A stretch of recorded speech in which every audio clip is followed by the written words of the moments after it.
Hello, everyone. It's Jo here.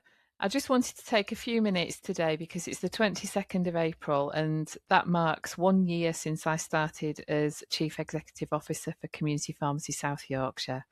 So it feels like a really good moment to just pause and reflect. First and foremost, I just want to say a big thank you to our pharmacy contractors and to your pharmacy teams. I know how tough the last year has been and how it continues to be for you all.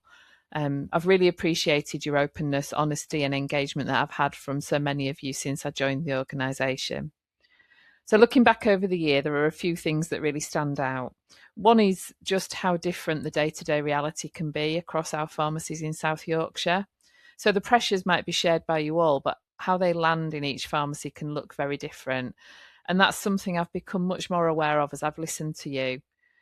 Another is how important it is to have community pharmacy consistently represented locally across our system. A lot of the work we do happens behind the scenes, so that can involve lots of meetings, conversations, and sometimes negotiations. And while it doesn't always lead to quick wins, it's vital that if community pharmacy is going to be taken seriously within the system, we need to be there. And probably most importantly, I've learned how valuable it is to keep listening. So much of what we focus on is shaped directly by what you tell us about what isn't working on the ground. So if I fast forward to just the last month, my time's been mainly spent in three areas. So firstly, I'm there advocating for community pharmacy, making sure that all of our partners understand the pressures around workload, workforce and capacity, and being clear where expectations are maybe not realistic.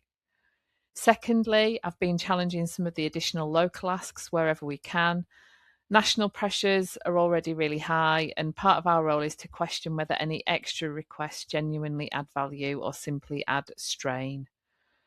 And thirdly, looking ahead, I've been thinking about how we can position community pharmacy in South Yorkshire for future opportunities. So, not just coping with what's landing on us right now, but thinking about how we can be fit for delivering a service in the future. So there are a couple of practical things that are worth me mentioning and drawing your attention to. One is that we've now launched our South Yorkshire Pharmacy Connect WhatsApp group to make it easier for you as pharmacy owners, pharmacy team members to stay connected with us and share information quickly. So if you haven't joined yet, I'd really encourage you to do that.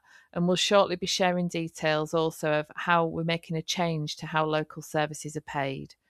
This is something we've been working on with the ICB to improve the process so that payments are clearer, easier to reconcile, and importantly, made consistently and on time. So ultimately, what we're trying to do is fairly simple, even if it isn't easy.